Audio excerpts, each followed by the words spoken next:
kwenye maeneo hayo kuangalia kama kazi aliyowapa kidato cha 3 imekamilika. Alianza kukagua upande wa wavulana. Kwa upande huo kazi ilikuwa karibu kumalizika. Kisha akaelekea upande wa wasichana. George alipofika eneo la wasichana, alikuta eneo lile halijamalizika kabisa. Kulikuwa bado na nyasi nyingi sana ambazo hazijakatwa. Wasichana wachache waliokuwa wamebaki walikuwa bado wanahangaika kuzimaliza. George hakusema chochote.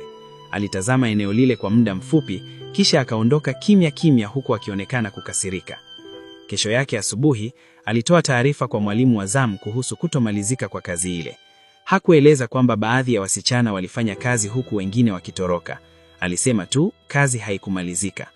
Mwalimu wa zamu alikasirika sana baada ya kusikia taarifa hiyo. Aliita wasichana wote wa kidato cha 3 kwenye uwanja wa shule. Bila kuuliza maswali mengi, aliwaadhibu wote kwa pamoja. Walitakiwa kufanya usafi mzito wa mazingira kwa muda mrefu. Baadhi ya wanafunzi wale ambao walifanya kazi ile walihisi kuonewa. Walikuwa wamejitahidi lakini bado waliadhibiwa pamoja na waliotoroka. Miongoni mwa wasichana hao, alikuwepo mwanasichana mmoja aitwaye Ariana. Ariana alikuwa msichana mrembo sana mwenye tabia ya utulivu, lakini pia mwenye ujasiri wa kusema ukweli. Hakupenda kuona mtu anaonewa au haki inapindishwa. Baada ya wanafunzi hao kuadhibiwa, Ariana alimwendea George kwa kuwa alichukizwa sana na yale maamuzi yake. Kwa kuwa George alikuwa kiongozi mkuu, wanafunzi wengi walimwogopa kumfuata na kumwambia ukweli. Lakini Ariana hakujali hilo. Alitembea taratibu mpaka alipofika karibu na George. Ariana alimwendea na kumwambia kwa sauti ya upole kwamba, siku nyingine ikitokea hali kama hii, jaribu kwanza kuchunguza vizuri.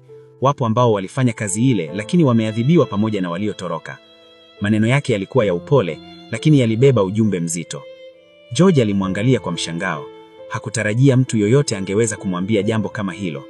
Baada ya kusema maneno hayo, Ariana aligeuka kwa maringo ya twiga na kutoweka eneo lile. Baada ya Ariana kutoka eneo lile, George alipigwa na butwaa. Alibaki amesimama akijiuliza moyoni mwake, msichana kama huyo amepata ujasiri wa kuniongea hivyo?